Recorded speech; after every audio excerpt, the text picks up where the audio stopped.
এই যে আমরা এখন দরুদ শরীফ পড়লাম, এই দরুদ শরীফের কত ফজিলত, কত সওয়াব রয়েছে এই দরুদ শরীফের। এই দরুদ শরীফের বেহিসাব ফজিলত দিয়ে রেখেছেন আল্লাহ তাআলা এবং তিনার হাবিব মুহাম্মদ মুস্তাফা সাল্লাল্লাহু আলাইহি ওয়াসাল্লাম।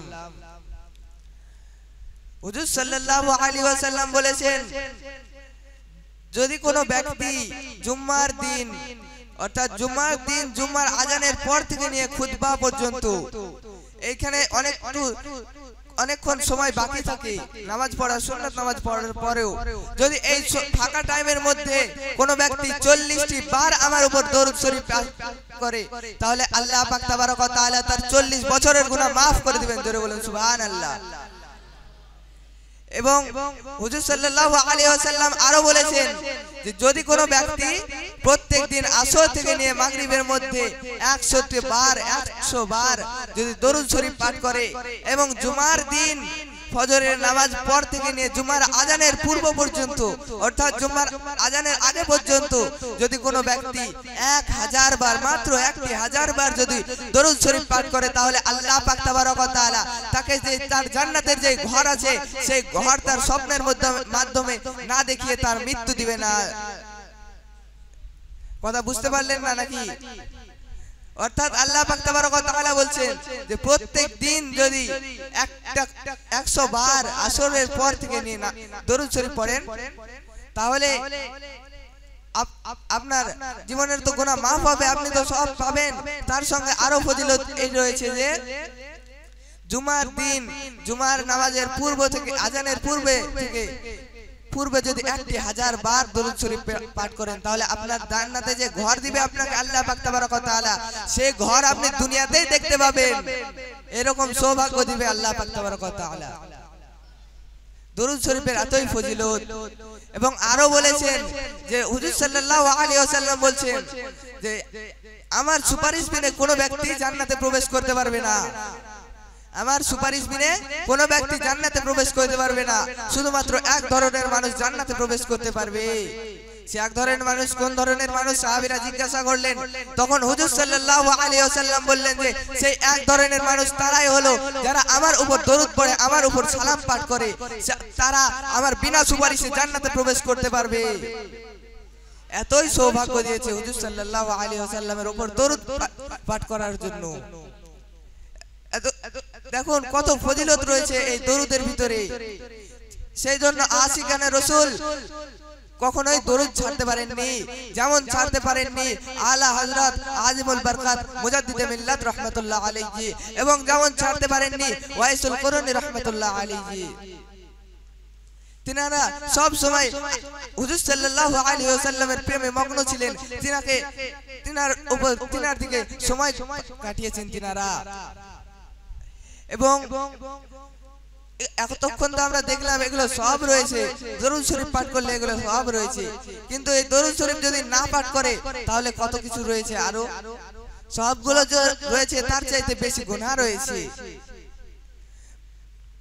হযরত উমর রাদিয়াল্লাহু তাআলা আনহু বলেছেন, যদি কোনো ব্যক্তি, হুজুর সাল্লাল্লাহু আলাইহি ওয়াসাল্লামকে আমি বলতে শুনেছি, যদি কোনো ব্যক্তি আমার নাম শুনে অর্থাৎ হুজুর সাল্লাল্লাহু আলাইহি ওয়াসাল্লামের নাম শুনে এবং দরুদ শরীফ পড়ে না, সেই ব্যক্তি হলো দুনিয়ার বুকে সবচেয়ে কৃপণ ব্যক্তি।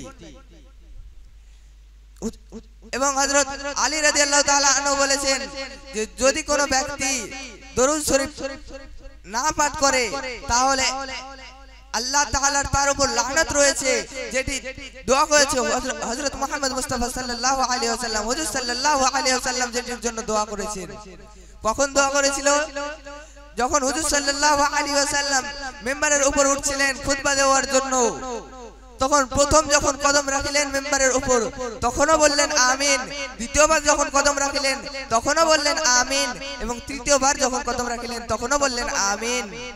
এই দেখে সাহাবারা হতভম্ব হয়ে গেলেন এবং খুতবার পরে হুজুর সাল্লাল্লাহু আলাইহি ওয়াসাল্লামকে জিজ্ঞাসা করলেন, ইয়া রাসূলুল্লাহ, ইয়া হাবিবাল্লাহ, আমরা তো আপনাকে এর পূর্বে এরকম করতে কখনোই দেখিনি, কখনো এরকম ভাবে আমিন আমিন বলতে শুনিনি, কিন্তু হঠাৎ আজকে কি হলো যে আজকে আপনি তিনবার আমিন আমিন বলিলেন।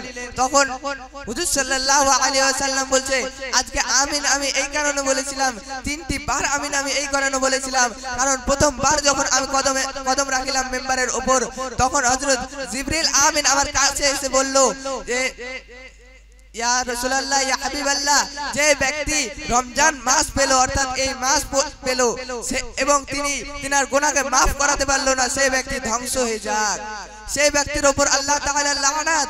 তখন হুজুর সাল্লাল্লাহু আলাইহি ওয়াসাল্লাম বলেছিলেন আমিন। এবং দ্বিতীয়বার আমিন এই কারণে বলেছিলেন যে যখন আমি দ্বিতীয়বার কদম রাখলাম তখন হযরত জিবরিল আমিন আমার কাছে আসার পর বলল ইয়া রাসূলুল্লাহ ইয়া হাবিবাল্লাহ, যে ব্যক্তি আপনার নাম শুনিল কিন্তু দরুদ শরীফ পড়িল না, সেই ব্যক্তি ধ্বংস হয়ে যাক, সেই ব্যক্তির উপর আল্লাহ তাআলা লানাত। তখন হুজুর সাল্লাল্লাহু আলাইহি ওয়াসাল্লাম বলেছিলেন আমিন। এই সময় দোয়া করেছিলেন হুজুর সাল্লাল্লাহু আলাইহি ওয়াসাল্লাম যে তোমাদের উপর লানাত যারা আমার নাম শোনার পর দরুদ শরীফ পাঠ করো না। এবং তৃতীয়বার আমিন এই কারণে বলেছিলেন যে যে ব্যক্তি নিজের পিতামাতাকে পেল এবং তিনার পিতামাতাকে সম্মান করলো না, ইজ্জত দিল না, সেই ব্যক্তি ধ্বংস হয়ে যাক, সেই ব্যক্তির উপর আল্লাহ তাআলা লানাত। তখনও বলেছিলেন হুজুর সাল্লাল্লাহু আলাইহি ওয়াসাল্লাম আমিন। তাহলে দেখুন এই তিনটি কারণে হুজুর সাল্লাল্লাহু আলাইহি ওয়াসাল্লাম দোয়া করেছিলেন। এই তিনটি কাজ থেকে আমাদেরকে সব সময় বিরত থাকতে হবে, সব সময় দূরে থাকতে হবে।